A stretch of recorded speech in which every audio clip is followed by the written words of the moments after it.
Assalamualaikum warahmatullahi wabarakatuh. Perkenalkan saya Rahman Wijaya dengan NIM 029 dari kelas B.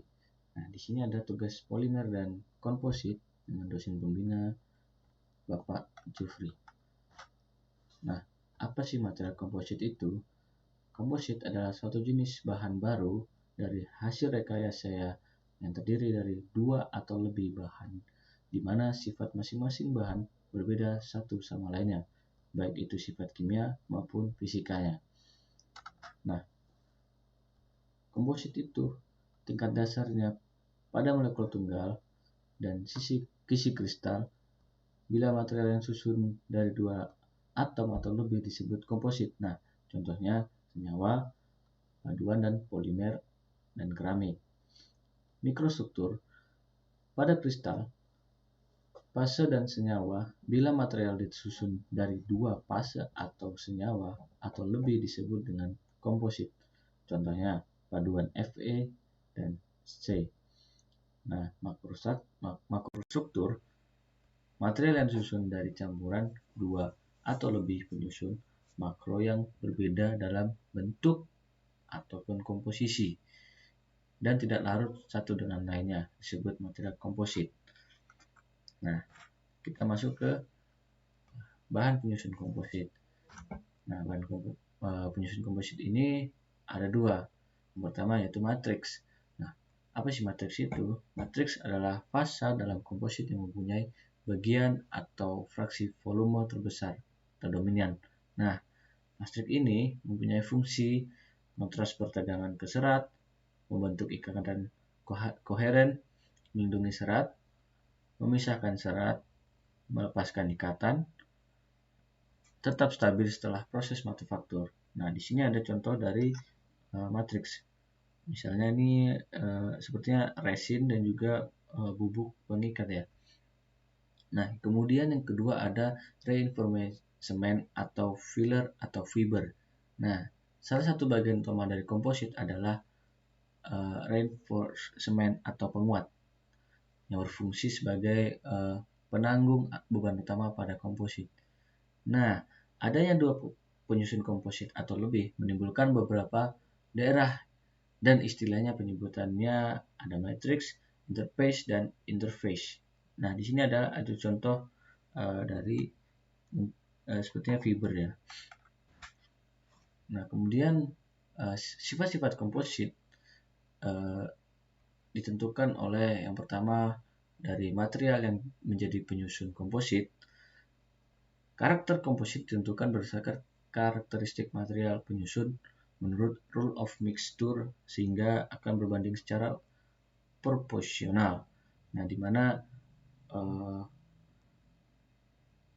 karakteristik dari komposit itu ditentukan dari berapa jumlah perbandingan bahan A dan bahan B sehingga menghasilkan karakteristik dari komposit tersebut. Nah, yang kedua ada bentuk penyusunan struktural dari penyusun. Bentuk dan cara penyusunan komposit akan mempengaruhi karakteristik komposit. Nah, bentuk juga mempengaruhi dari karakteristik komposit dari bentuknya cetakan ataupun cara penyusunan komposit tadi. Kemudian yang ketiga ada interaksi antar penyusun. Bila terjadi interaksi antar penyusun akan meningkatkan sifat dari komposit.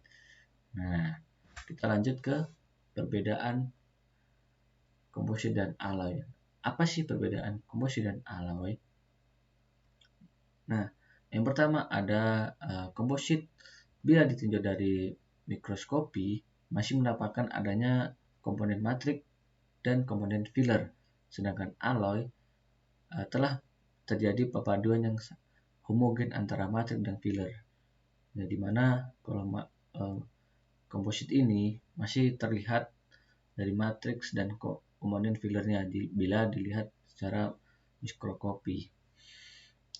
Nah, yang kedua ada pada material komposit dapat leluasa merencanakan kekuatan material yang diinginkan dengan mengatur komposisi dan matriks dan filler. Sifat material yang menyatu dapat dievaluasi dan uji secara terpisah. Nah, di mana komposit ini sangat luas ya, di mana kita bisa mengatur dari karakteristik komposit tersebut, dari mengatur komposisi, matrik, dan fillernya, akan menghasilkan suatu karakteristik komposit yang baru ataupun yang sesuai dengan keinginan kita. Kemudian kita masuk ke klasifikasi komposit. Nah, klasifikasi komposit ini terbagi jadi 3 bagian. Yang pertama ada KMP atau Composite Matrix Polymer. Yang kedua ada KML atau Composite Matrix Logam. Yang ketiga ada KMK atau Composite Matrix Keramik. Nah, kemudian kita masuk ke proses pembuatan komposit. Nah, proses pembuatan komposit ini ada 2, open mode process atau cetakan terbuka. Yang kedua ada closed mode process atau cetakan tertutup. Nah, di cetakan terbuka ini sebenarnya ada banyak. Saya mengambil beberapa contoh saja. Contohnya ada yang pertama hand layup process. Nah, untuk pembuatannya dengan serat fiberglass dan polyester. Nah, caranya di sebuah cetakan kita beri fiberglass, kemudian kita lapisi dengan resin atau polisternya, kemudian menggunakan kuas. Nah, jadi sangat sederhana sekali caranya. Kemudian yang kedua ada spray up process, di mana metode ini menggunakan penyemprotan untuk menciptakan material komposit plastik yang kuat dengan serat. Nah, jadi serat ini ditembakkan pada cetakan kemudian disemprotkan atau dilapisi dengan menggunakan semprotan ya. Kemudian yang ketiga ada filament winding process, di mana proses ini melilitkan filamen untuk membuat material komposit plastik yang terbuat dengan serat. Nah, pertama-tama seratnya diserapi dengan resin, kemudian dililitkan melingkar pada drum yang berputar. Jadi terus berputar membentuk lilitan sehingga menjadi serat yang kuat. Kemudian yang kita masuk ke closed mode process atau proses cetakan tertutup ya. Nah, saya mengambil contoh injection and compression molding, di mana di cara ini yang pertama yaitu butiran-butiran plastik itu masuk dari atas, kemudian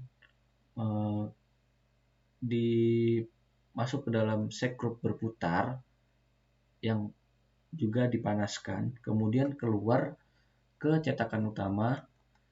Setelah itu di situ terjadi perlakuan compression ya, sehingga terbentuklah sesuai dengan cetakan yang kita inginkan. Kemudian yang kedua ada sheet molding compound atau SMC. Nah, mesin ini memproduksi sebuah sandwich dari fiberglass dan pasta pengisi resin. Jadi mesin ini sangat otomatis dengan cara sandwich, di mana sekali jalan itu terjadi sandwich yang di situ resin dan juga serat keluar bebarengan, kemudian di sandwich menjadikan sebuah produk. Biasanya ini terjadi di pembuatan massal ya, atau di pabrik. Nah, kemudian ada continuous pultrusion process, di mana proses pultrusi untuk membuat komposit material plastik berkuat dengan serat.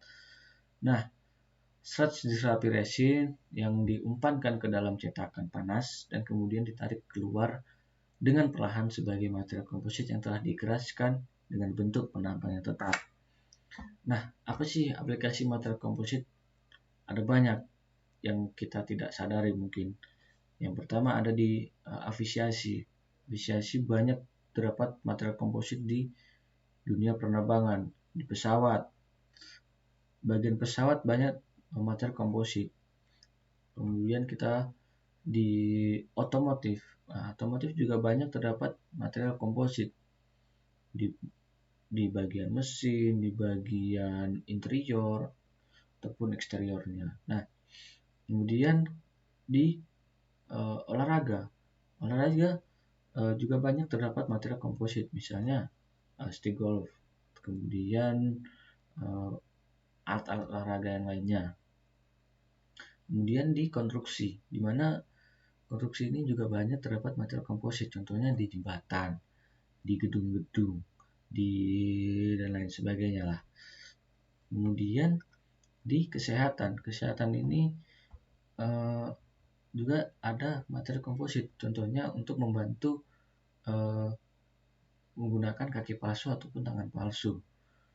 Itu memerlukan material komposit yang harus ringan dan mudah digunakan agar dapat membantu orang yang disabilitas. Kemudian di kelautan juga banyak terdapat material komposit. Di kapal selam itu banyak material komposit yang kuat dan juga dapat untuk menahan air ya. Kemudian di bidang pertahanan juga ada material komposit, contohnya untuk peluru, pistol, pesawat tempur. Nah itu banyak material komposit yang ada di dunia ini. Sekian dari saya, kurang lebihnya mohon maaf. Wassalamualaikum warahmatullahi wabarakatuh.